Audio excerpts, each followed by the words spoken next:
हाय दोस्तों। जो मैं उस दिन कहानी बता रहा था, तो देखिए, सबसे पहले मैं आप लोग का हाथ जोड़ के प्रणाम करता हूँ। जितने भी हमारे दर्शक लोग हैं, अगर आप लोग वाकई में हमारी कहानी जानना चाहते हैं तो वीडियो को बीच में कट मत करना। वीडियो को पूरा देखिए, उसके बाद कहानी जानिए, क्योंकि ये कहानी ऐसी है। हमारे अगर कुछ लोग दर्शकों लोग अगर ऐसे हैं,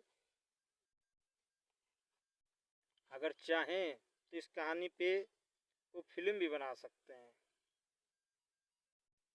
तो इसी वजह से मैं अपनी कहानी शेयर करता हूँ मार्केट में। मैं भी चाहता हूँ कि हमारी कहानी के ऊपर कोई फिल्म बने।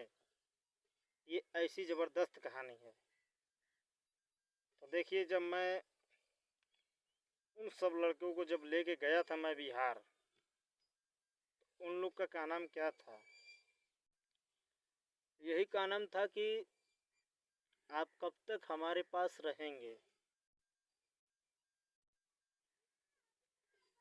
तो मैंने कहा कि देखिए, मेरा कोई सहारा तो है नहीं। अगर यदि आप लोग की यही मर्जी है तो मैं आज ही की आज ही चला जाता हूँ। वो लोग मेरे से डायरेक्ट बोल दिए कि देखिए भाई, आप जाइए जहाँ आपको जाना है। अगर यदि नहीं जाना है तो आपको एक काम करना पड़ेगा। तो फिर मैंने बोला कि ठीक है भाई, वो भी बता दो क्या करना पड़ेगा।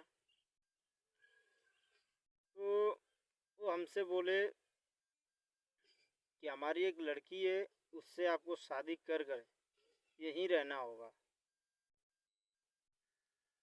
तब फिर मैंने उस टाइम पे मैंने उन लोग से कहा कि देखिए, मैं बेसहारा लड़का हूँ। बेसहारे बेसहारा जो लड़का होता है, उसके आगे पीछे तो कोई है ही नहीं है। अगर मैं इस समय आपकी लड़की से शादी कर भी लेता हूँ तो मैं उसको लेके रखूँगा कहाँ? फिर उसकी जिम्मेदारी कैसे संभालूँगा? मैं कोई काम भी नहीं करना जानता था उस समय। हम तो खुद यानी कि वहाँ पे बिके हुए थे। वहाँ से किसी तरह जान बचा कर यहाँ आए। तो अपनी खुद की जिम्मेदारी तो संभालना बहुत मुश्किल है। तो भाई बताइए कि अब मैं दो जने की जिम्मेदारी कैसे संभाल सकता हूँ? उसके बाद वो लोग मेरे से बोले कि यदि आप जिम्मेदारी नहीं संभाल सकते हैं तो आप जा सकते हैं। मैंने कहा ठीक है, मैं जाना पसंद करूँगा लेकिन शादी करना पसंद नहीं करूँगा। फिर मैं वहाँ से निकल गया। जब मैं वहाँ से निकला, उसके बाद मैं डायरेक्ट कहाँ गया कि मैं डायरेक्ट यानी कि सीधे फिर पंजाब गया। जब मैं पंजाब गया तो इसी तरह मैं ट्रेन में घूमता रहा। अब देखिए भाई, उसी टाइम पे मैंने अपनी पढ़ाई बर्बाद की थी। तो देखिए किस तरह मैं ट्रेनों में घूमता रहा इसी तरह, यानी कि समय बीतता गया। तो कम से कम मुझे लगता है कि 1.5-2 साल मैं इसी तरह घूमा उस समय। फिर एक दिन मैं फिर रिटर्न दिमाग लगाया, मैंने कहा फिर चलता हूँ राजस्थान। तो राजस्थान में मैं गया। किस जगह पे गया? राजस्थान में एक हनुमान नगर बुलाता है, हनुमान नगर। तो मैं वहाँ गया तो वहाँ के पुलिस वाले ने मुझे पकड़ लिया। तो जब पकड़ लिया तो वो क्या बोले मेरे से कि तुम मुझे चोर लगते हो। तो मैंने कहा देखिए, मैं चोर नहीं हूँ। वो पुलिस वाले बोलने लगे कि देखिए, हर चोर यही बोलता है कि मैं चोर नहीं हूँ। ये तो जायज़ सी बात है, हर चोर बोलता है, ये मैं भी जानता हूँ कि हर चोर यही बात बोलता है। लेकिन मैं चोर नहीं था। वो बोले कि कैसे? मैंने कहा आपकी इच्छा हो, जैसे आप चाहें वैसे हमारी परीक्षा ले सकते हैं, क्योंकि चोर लोगों के अंदर कुछ गुण होती है, मेरे अंदर कोई गुण नहीं है। तो मैं उनके पास में 2 दिन रहा, 2 दिन के बाद में तीसरा दिन उनको विश्वास हमारे पे हो गया कि ये लड़का चोर नहीं है। लेकिन वो जो पुलिस वाला था उसका नाम मदन सिंह था। उनके बीवी के कोई बच्चे नहीं होते थे, जिसको बोलते हैं बांझ। वो लोग बांझ थे। मैं उनके पास काफ़ी दिन रहा। वो लोग मुझे अपने लड़का की तरह मानते रहे। एक दिन अचानक ऐसा हुआ कि हमारे पापा भी ट्रेन से आ रहे थे, उसी स्टेशन से गुजर रहे थे। तो मैं साइकिल लेके मैं स्टेशन के इधर उधर घूम रहा था, जैसे टहलते हैं उस तरह से मैं टहल रहा था। तो पापा की नज़र मेरे ऊपर पड़ गई। उसके बाद में इन्होंने मुझे देखा तो मेरा पीछा किया। तो मैं डायरेक्ट वहाँ से साइकिल घुमाया, सीधे उनके घर गया। तो जब मैं उनके घर गया तो पापा हमारे पीछे पीछे गए। इन्होंने तो देख लिया उस दिन, और देखकर वहाँ से लौट के चले गए। फिर उसके बाद में दूसरे दिन आए हमारी मम्मी को लेकर। तो मम्मी पापा दोनों वहाँ खड़े हो गए। पापा बोल रहे कि चल, मैंने कहा नहीं जाऊँगा। मैंने बोला कि यहाँ हमारे माँ बाप भैया हैं, तो तुम्हारे पास क्या करने जाएंगे। मम्मी हमारी रोने लगी। जो मदन सिंह थे तो उनसे पूछताछ हुई, ये तुम्हारा बच्चा है? ये लोग बोले हाँ। तो मैंने डायरेक्ट मना कर दिया कि नहीं, मैं इनका बच्चा नहीं हूँ। तो जब मैं इतना बोला तो उसके बाद में हमारी मम्मी रोने लगी। तो देखिए भाई, मैं यही कहता हूँ, माँ बेटे की रिश्ता एक ऐसा होता है कि बेटा कितना भी खराब हो, माँ उसको अपनी आंचल में छुपा ही लेती है। जब वो रोने लगी तो मेरा भी मन पिघल गया। मैंने कहा नहीं, माँ की ममता मुझसे देखी नहीं जा रही। मैं डायरेक्ट मदन सिंह को मैं बोल दिया कि देखिए, मैं इन्हीं का लड़का हूँ, अब मैं जाऊँगा इनके साथ। तो वो बोले कि ठीक है बेटा, मैं तुम्हें रोकूंगा नहीं, तुम जा सकते हो। मैं उन लोग के साथ में आया। लेकिन आने के बाद भी मुझे कोई अच्छा रास्ता नहीं मिला फिर भी। तो भाई, जब मैंने देख लिया कि अच्छा रास्ता नहीं मिला, काफ़ी दिन तक इन लोग के साथ में रहा। ये मेरी उसके बाद में पढ़ाई लिखाई बिल्कुल ही छूट गई थी, तो मुझे पढ़ाया लिखाया भी नहीं। उसके बाद इसी तरह दर दर की ठोकर खाते रहे खाते रहे। फिर मेरा दिमाग घूम गया। फिर मैंने अपना घर छोड़ा वहाँ से। घर छोड़ने के बाद फिर मैं वहाँ से डायरेक्ट ट्रेन पकड़ा। तो मैं सोचा कि चलते हैं, क्यों ना एक बार अपने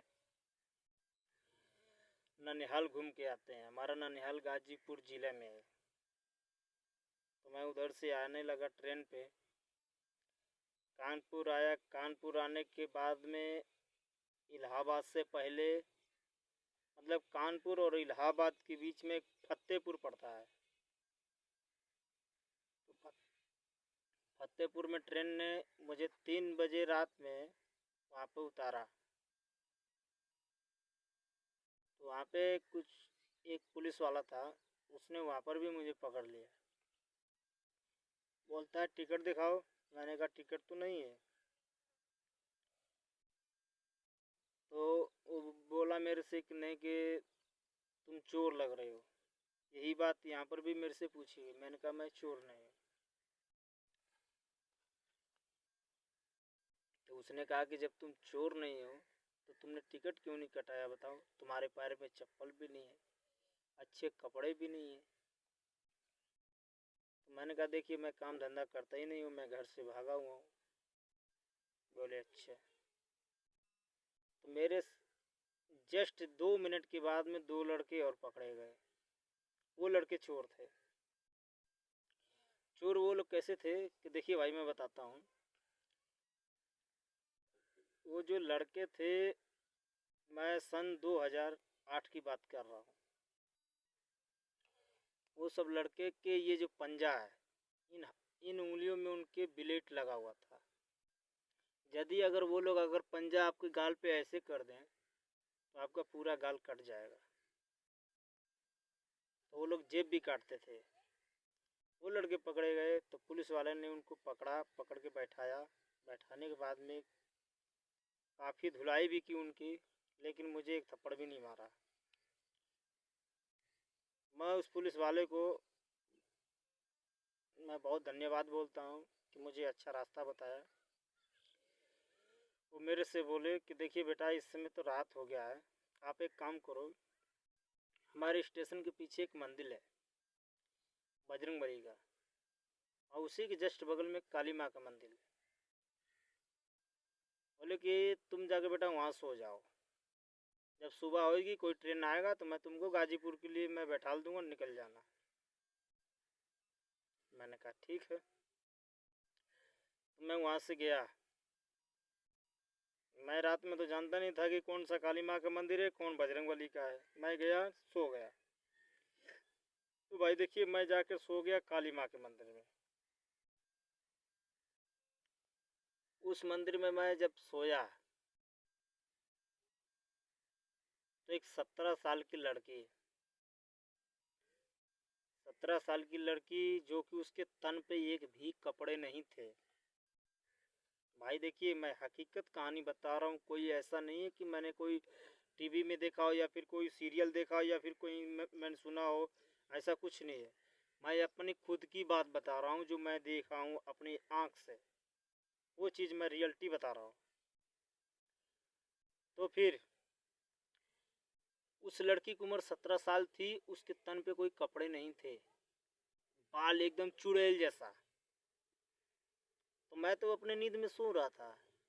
उस लड़की ने वहाँ से आई स्टेशन से, वो डायरेक्ट काली माँ के मंदिर में आई, आकर मेरे सर पे ऐसे ऐसे कर रही है, ऐसे ऐसे कर रही है।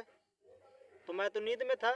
जब मेरी नींद टूटी, मतलब मैं जगा, तब मैंने देखा, अरे यार ये कहाँ से, मतलब ये चुड़ैल आ गई। तो मुझे तो डर लगा। तो जब मुझे डर लगा तो फिर मैं उठ के बैठ गया। जब मैं उठ के बैठा, उसके बाद में मैं उसके ऊपर नीचे मैं देखने लगा। उसकी उम्र 17 वर्ष की थी, तो मेरी उम्र उस समय मुझे लगता है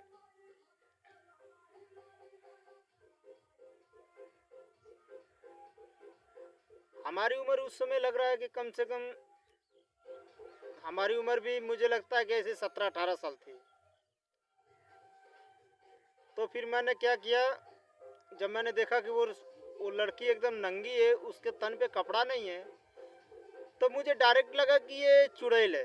मैं उससे दूर हट गया। तो जब मैं दूर हट गया तो फिर मैं सोचा, अरे यार ये चुड़ैल मेरे पीछे कहाँ से पड़ गई, मैंने इसका क्या बिगाड़ा है। तो मैं डायरेक्ट काली माँ को ऐसे कहा कि हे माँ, मैंने तेरा क्या बिगाड़ा है कि बताओ, ये चुड़ैल उड़ैल भेज रही हो, मेरे आगे पीछे तो कोई है नहीं। तो फिर मैं वहाँ से क्या किया कि मैं गया बजरंगबली के मंदिर में। तो जब मैं बजरंगबली के मंदिर में गया तो मैं वहाँ जाके बजरंगबली को मैं बोला, हे बजरंगबली, इस चुड़ैल से मेरा पीछा छुड़ाओ, अब मुझे सोने दो। फिर मैं जब बजरंगबली के मंदिर में मैं सोया, वो लड़की वहाँ पर भी आई, आकर फिर वही काम करने लगी। तो फिर मैं सोचा ये लड़की मेरा पीछा नहीं छोड़ेगी, लगता है मेरा जान लेके छोड़ेगी। तो फिर मैं डायरेक्ट मैं उठ के बैठ गया। तो जब मैं उठ के बैठा, मैं उस लड़की से बोला कि मुझे ये बताओ तुम हमारा पीछा क्यों कर रही हो, मैंने तुम्हारा क्या बिगाड़ा है। तो जो वो लड़की बोल नहीं पा रही थी, उस लड़की का जीभ काट दिया हुआ था। तो देखिए कैसे कटा, कैसे नहीं कटा। वो लड़की पढ़ी लिखी थी। उस समय वो लड़की हाई स्कूल पड़ी हुई थी। तो देखिए कैसे उसने क्या स्थिति मुझे लिख कर बताया। उसने हिंदी में लिखा कि मेरा यानी कि 4 लड़के लोगों ने रेप किया है। रेप करने के बाद में उसके जीभ भी काट दिए थे। उसके बाद में उसने अपनी कहानी बताई। उसके बाद में मुझे लिख कर बोल रही है कि सुनिए भाई, मैं आपका पीछा नहीं कर रही हूँ, मैं आपसे एक हेल्प मांग रही हूँ कि आप हमारे घर पे जाके सूचना दे दीजिए कि मैं इस स्टेशन पे इस हालत में मैं घूम रही हूँ। तो भाई देखिए, उस समय की मैं बात बताता हूँ। मेरे पास ना तो कोई 1 रुपये था, ना मेरे खाने का ठिकान था, ना तो रहने का जुगाड़ था। मेरे पास कुछ भी मतलब व्यवस्था नहीं था। और उस स्टेशन से उसका गांव का जब मैंने नाम पूछा, उस गांव से कम 150 किलोमीटर दूरी पर जाना हुआ था।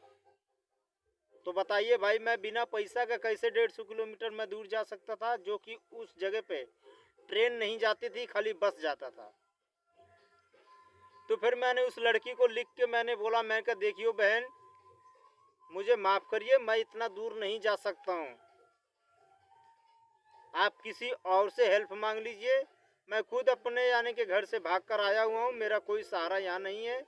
हाँ, मैं इतना कर सकता हूँ कि ये जो मेरे कपड़े हैं मैं ये आपको दे सकता हूँ। क्यों कि मेरी इज्जत से ज़्यादा आपकी इज्जत है। मैं ऐसी रह लूँगा, कोई दिक्कत नहीं है, लेकिन आप पहन लीजिए। तो वो लड़की फिर लास्ट में मेरे को बोली कि ठीक है भाई, कोई बात नहीं, आप हमारी हेल्प नहीं कर सकते तो कोई बात नहीं, मैं आपका कपड़ा नहीं लूँगी। उसने लिख कर बताया। मैंने कहा ठीक है। वो लड़की वहाँ से फिर बजरंगबली के मंदिर से, मतलब वहाँ पे साधु लोग रहते थे, कम से कम मुझे लगता है कि 10-15 साधु लोग रहते थे। वो उधर घूमने लगी। वो साधु लोग उसको पकड़ के फिर उसका रेप किया। मैंने खुद देखा वहाँ। लेकिन मैं क्या करता, मैं खुद यानी कि बेवर्स आदमी, मैं अकेले फंसा हुआ हूँ, मैं कैसे उसको उसका हेल्प कर सकता हूँ। उसको सब वहाँ पागल पागल साबित करते थे। वो आज से थोड़ी नहीं हुआ थी, कम से कम मुझे लगता है 1.5 महीने से वो इसी तरह पागल की तरह घूम रही थी। लेकिन उसके पास नॉलेज था, दिमाग था, वो पढ़ी लिखी थी। कोई ऐसा वैसा लड़की, ऐसे वैसे घर की नहीं थी, वो अच्छे घर की लड़की थी। फिर उसके बाद में वो लड़की का जब दिमाग नहीं काम किया, तो मतलब वो जब वहाँ पर जब रेप और साधु लोगों ने किया, तो उसके बाद में वो लड़की वहाँ से निकल गई। उसके मतलब डंडा मार के भगा दिया। वो बेचारी फिर गई स्टेशन की तरफ। तब तक मुझे लगता है कि सुबह हो गया था। तो मैं फिर गया स्टेशन पे। मैं स्टेशन पे गया 6 बजे। वो पुलिस वाले ने मुझे पैसा दिया, बोलता है कि बेटा जाओ चाय लेकर आओ, चाय पीते हैं। मैंने कहा ठीक है। मैं 2 चाय लेके आया, एक उन्होंने पिया, एक मैंने पिया। उसके बाद में 7 बजे ट्रेन आने वाली थी। लेकिन वहाँ पे ये लड़की ने क्या काम किया कि ये लड़की जाके इतने बड़े बड़े पत्थर जो होते हैं स्टेशन पे, ये ऐसे ऐसे पत्थर उठा के ऐसे ऐसे मार रही थी। ऐसे ऐसे मतलब पागल जैसे होते हैं ना, पागल की रोल कर रही थी वहाँ पे। भगवान जाने इसके दिमाग में क्या था क्या नहीं। ये मतलब आत्महत्या पे उतर आई थी, खुदकुशी करना चाहती थी। तो फिर वहाँ पे एक 6:30 बजे ट्रेन आ रही थी। ये ठीक बीच पटरी पे ऐसे से पत्थर मार रही थी, ऐसे ऐसे। इसको कुछ समझ में नहीं आ रहा था कि ये क्या कर रही है। देखते देखते पूरी पब्लिक यानी कि जितनी खड़ी हुई थी स्टेशन पे, सब भोसड़ी वाले मजा ले रहे थे। लेकिन कोई ये नहीं चाहता था कि नहीं, इस लड़की को बचाएं। तो देखिए भाई, मैं उस समय की बात बताता हूँ। मैं भी क्या चीज़ हूँ अभी किसी को पता भी नहीं है। फिर मैंने क्या किया कि मैं उस पुलिस वाले के साथ में बैठा हुआ था। तो मैं उन पुलिस वाले को बोला, मैं कहा देखिए वो ट्रेन आ रही है, लेकिन ये लड़की हट नहीं रही है। अगर आप लोग के सामने अगर ये खुदकुशी कर ले तो बताइए अच्छा रहेगा। वो मेरे से बोले कि देखिए ये डेली ये पागल है, या पागल को जियाने से तो अच्छा है कि ये मर जाए तो सही है। मैंने कहा नहीं, ये गलत बात है। तो ट्रेन मतलब मुझे लगता है कि कम से कम 500 मीटर की दूरी थी, 500 मीटर की दूरी थी। हॉर्न बजा रहा है वो, हट नहीं रही है। प्लेटफार्म पे मैं खड़ा था, तो जब मैंने देखा कि अब ये लड़की की जान जाने वाली है, मैं फटाक देने प्लेटफार्म से कूद गया। मैंने यूं जाकर उसे धक्का मारा। जब मैंने धक्का उसको मारा तो वो लड़की जाकर उधर गिर गई। ट्रेन निकल गई। जब ट्रेन निकल गई तो उस लड़की को यहाँ पे चोट लगा, यहाँ लगा, यहाँ लगा, मतलब काफ़ी चोट लग गया उसको, लेकिन वो बच गई, मरी नहीं। फिर मैं उसके बाद में उस लड़की का हाथ पकड़ के मैं प्लेटफार्म पे लेके आया। मैंने गुस्से में एक थप्पड़ मारा उसको। मैंने कहा पागल हो, इतना अच्छा लिखना जानती हो तो पैदल यहाँ पर जितना यानी कि समय गंवा रही हो वो पैदल तुम निकल जाओ अपने गांव के लिए। ऐसा समय क्यों बर्बाद कर रही हो बताओ। मरने से तो अच्छा है ना कि अपना पैदल चली जाओ। तब उस लड़की के दिमाग पे आया कि ये भाई ने सच कहा।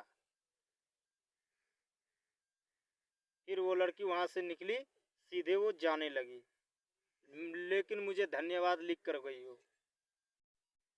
फिर मैं जब आया वहीं पुलिस वाले के पास, फिर रिटर्न बैठा, तो पुलिस वाले ने मुझे कहा कि बेटा, एक तुम पहला व्यक्ति हो जो इसको बचाया, न अभी तक कोई इसके बारे में अच्छा नहीं सोचता है।